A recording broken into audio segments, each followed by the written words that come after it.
Okay.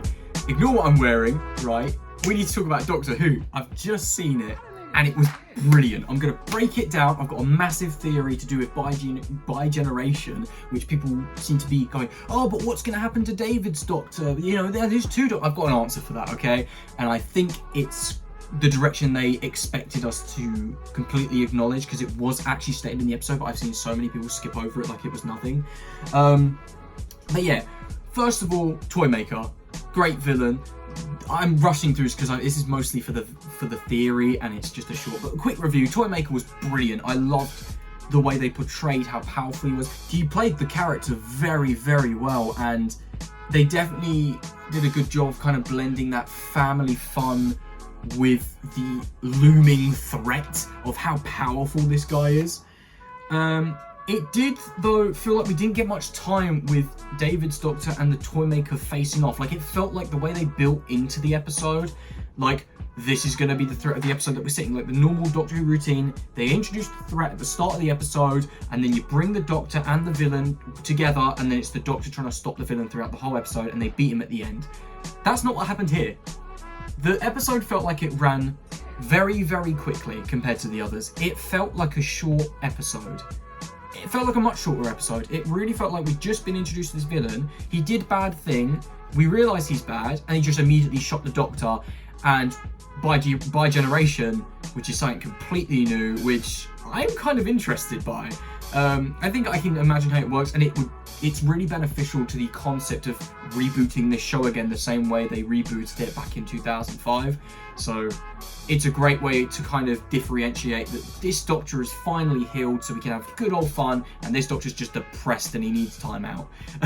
And he finally got his family, but we'll get to that. So right after bi-generation, they almost play a game of catch, which was so pointless. They could have had a better game than that. I'm sorry, it just went on for so long. They made it so overdramatic for something that just felt so simple.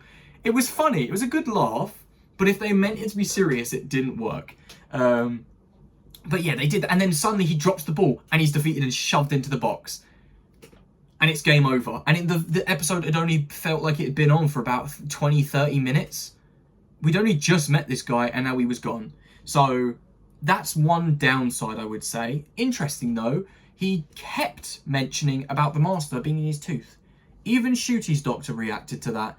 And then the tooth dropped when he disappeared, and some mysterious hand picked it up. What's going to happen there? I think that's just their way, similar to the Ring and how they brought the Master back in the End of Time. I like to think that that's how they're going to bring the Master back for Shooty's series, which is going to be great. I really look forward to seeing that dynamic. And I wonder who it's going to be too. Will it still be the same actor who played during Jodie's era? I would love that person. Oh no, but then he died, didn't he?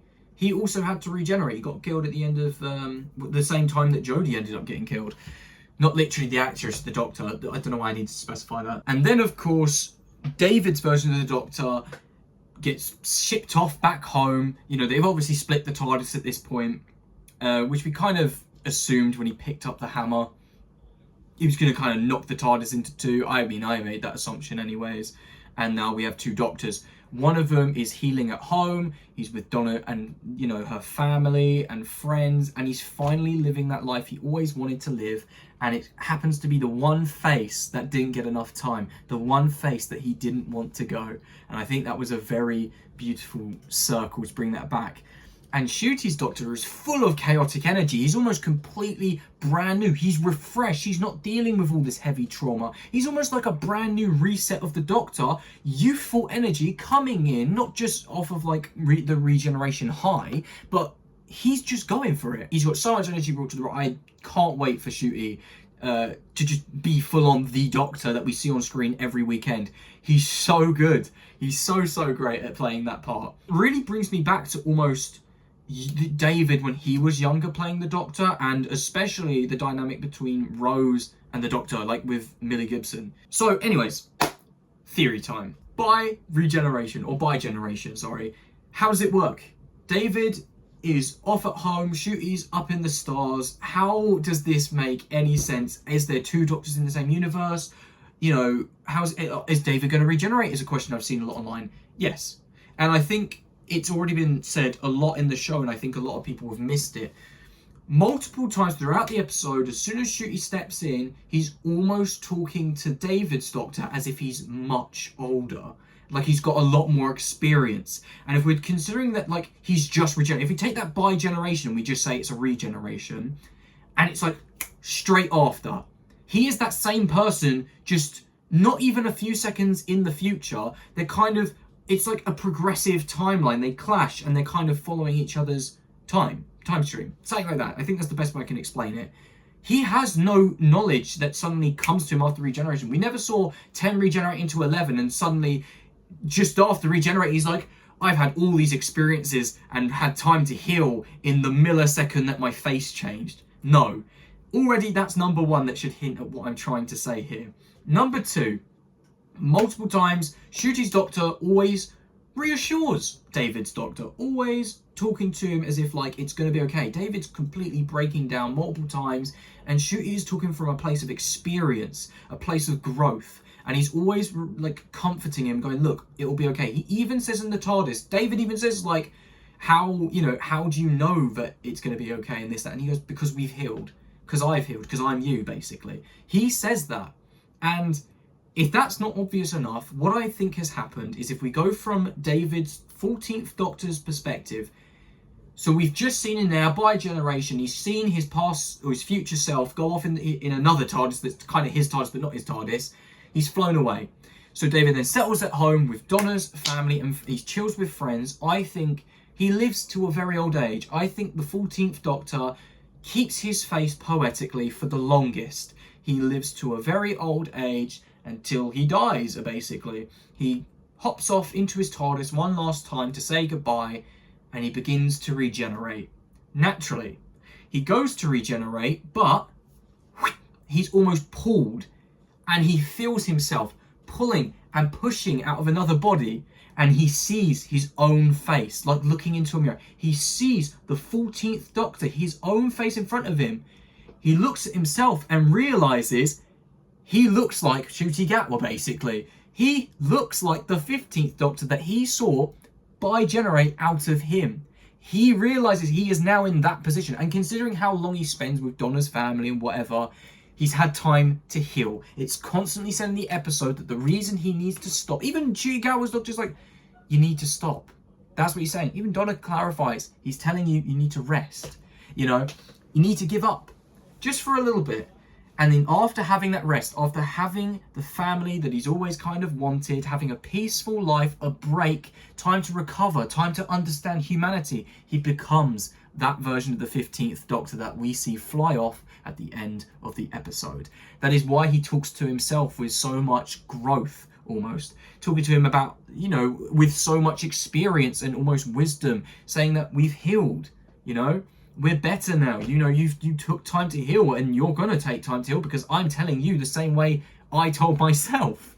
That's the way that the cycle loops. And then from becoming Ncuti, he again loop. He flies off in the TARDIS, and then whatever happens next, it's going to be a normal regeneration onwards. I think the bi-generation is different. Maybe his body knew it needed a break. I think Russell T Davies has left this up to the fans' interpretation. I think this has been solely done to soft reboot the series like it was in 2005. And aside from that, he's probably just going to say the fans can, make up a reason, but this is something brand new that we're doing. And I love it. I love the concept that the Doctor finally got rest, and for rebooting the show, he's no longer going to be continuing on with this trauma. He's no longer going to be carrying on with this whole, I don't know who I am anymore, timeless child this, timeless child that. He will never, and he'll be more energetic, and it will feel somewhat like a different vibe to the show, which I think you can kind of get from the new teaser trailer. He's a lot more youthful. I think we see him in a club, which weirded me out at first until I considered David's Doctor spent a lot of time with Donna's family, spent a lot of time around humans. You had, Donna's daughter Rose, and clubbing is a modern youthful thing. So maybe he got to understand that, and he never really went to the clubs and whatnot. So when he bi-generated and he become this youthful version of himself, but also understanding humans, he's a more human version of the Doctor because he's grown around them. They've shaped him a lot more, and not in the way of having 1 or 2 people with you as you still go off into different alien planets and that. I mean, actually just living life like a human. I think that's why Ncuti's Doctor is going to be a lot more youthful, a lot more human, but we're going to have a good time with him. And I think, like I say, you see that from the teasers. He brings his own energy to this Doctor in a way that I don't actually think we've ever seen before.